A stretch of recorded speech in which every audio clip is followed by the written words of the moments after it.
Hello everyone, welcome to Pictorial English Grammar class. Today we are learning pronoun and types of pronoun. In my previous video I explained noun and types. Now let us go to pronoun. Here definition, let us see here. A pronoun is a word used instead of noun. In the place of noun we will use a word which is called pronoun. And how many types are there? Let us see. 8 types are there. Personal pronoun, demonstrative pronoun, interrogative pronoun, reflexive pronoun, emphasizing pronoun, possessive pronoun, indefinite pronoun, relative pronoun. 8 types are there. Let us see what is personal pronoun. The pronoun which stands for person or thing is called personal pronoun. అంటే ఒక వ్యక్తి పేరు కానీ ఒక వస్తువు పేరు కానీ వాడకుండా ఆ ప్లేస్లో ఒక వర్డ్ ఏదైతే యూజ్ చేస్తామో that is called personal pronoun. Example here I'm a dear. I dear ప్లేస్లో ఐ అనే వర్డ్ యూజ్ చేస్తుంది, that is pronoun here. And he is Lenin, he is pronoun. They are friends, they, it is personal pronoun here. Now let us see second one, demonstrative pronoun. The pronoun which points out an object is called demonstrative pronoun. ఒక వస్తువుని చూపిస్తూ మనకి చెప్పేది pronoun. ఏదైతే ఒక word use చేస్తామో ఒక వస్తువుని చూపించేటప్పుడు అది demonstrative pronoun. Let us see here the example. This is flower. This, ఇది అంటే ఫ్లవర్ అని చెప్పకుండా ఇది అని మనం చూపిస్తున్నాం, డెమాన్స్ట్రేట్ చేస్తున్నాం. సింగులర్ నెంబర్ కాబట్టి దిస్ అంటున్నాం. This is a flower. These are birds, plural number. That is a bag. అది ఒక బ్యాగ్, అది అనేది చూపిస్తున్నాం సింగులర్ నెంబర్ ఇక్కడ. Those are balloons. అవి balloons. So these are all demonstrative pronouns. And let us see the third one, interrogative pronoun. The pronoun used to question is called interrogative pronoun. Question చేసేటప్పుడు ఏదైతే మనం use చేస్తామో interrogative pronoun అంటారు. అంటే ఒక place బదులుగా కానీ ఒక వ్యక్తి బదులుగా కానీ మనం ఇంకొక వర్డ్ క్వశ్చన్ చేసేటప్పుడు యూజ్ చేస్తాము, that is called interrogative pronoun. Example, where did you go yesterday. ఆ ప్లేస్ పేరు చెప్పకుండా వేర్ అనే వర్డ్ యూజ్ చేస్తున్నారు ప్లేస్కి బదులు. So that is interrogative pronoun.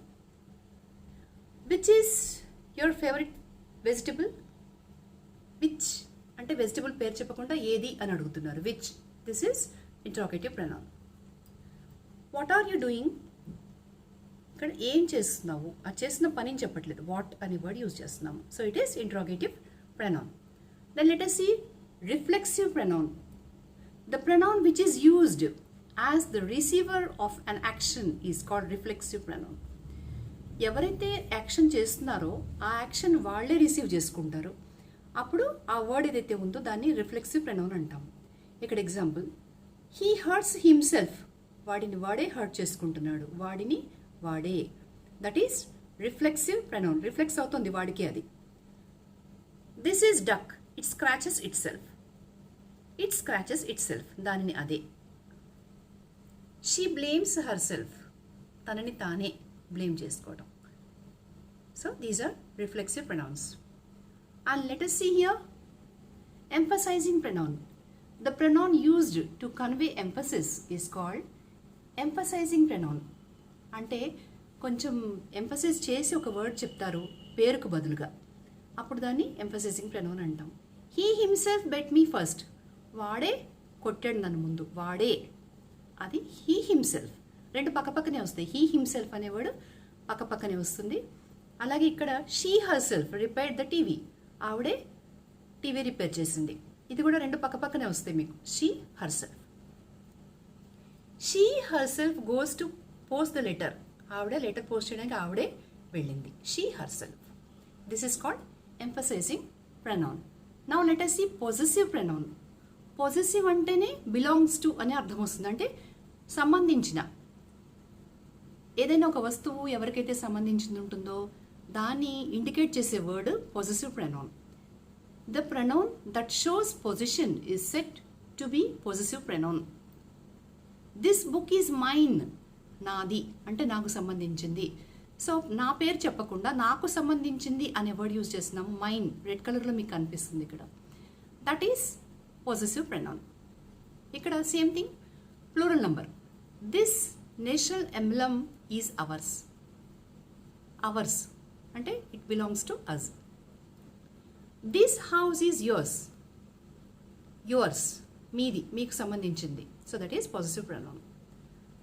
Then these pencils are theirs. వాళ్ళకి సంబంధించిన పెన్సిల్స్ వాళ్ళవి. So this is possessive pronoun. Now let us go to next one, indefinite pronoun.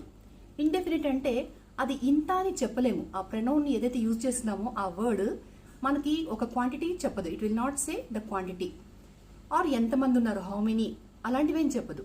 So that is why it is called indefinite pronoun. See definition. The pronoun that stands for some noun, understood or implied, is said to be indefinite pronoun. Example, there is some water in the water filter. Enta ani cheppatledu, some water. Each of the students carries a school bag. Each of the students అంటే ఒక్కొక్కరు, అక్కడ ఎంతమంది అని చెప్పట్లేదు. The next, many people visit Taj Mahal. ఇక్కడ the అని పడింది, wrong. ఇది నౌన్కి ముందు ద ఉండకూడదు. Many people visit Taj Mahal. చాలామంది తాజ్ మహల్ని చూస్తూ ఉంటారు. బట్ మెనీ అంటే ఎంతమందో, ఇండెఫినెట్, ఒక నంబర్ ఇవ్వట్లేదు మనకి. So this is indefinite pronoun. Then last one, relative pronoun.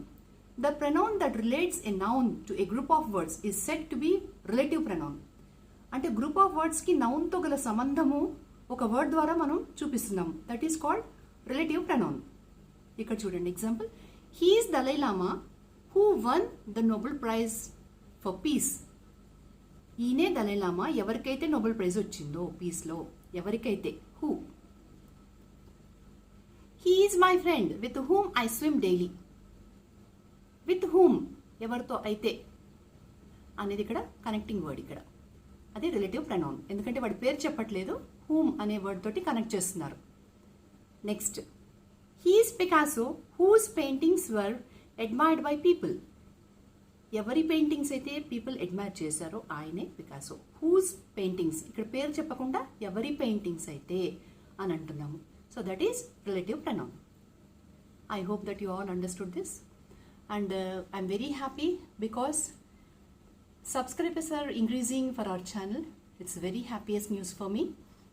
And ఇంకొకటి, in the beginning I said that these grammar books are available with me because I am author and publisher of this book. The cost is 250 rupees, but if you want to purchase, I'll give on a 50% discount, that is 125 rupees, and this postal charges extra. Those who want to buy these books, you please send your mail, that is through my mail address, or contact me on phone. Thank you for watching the video.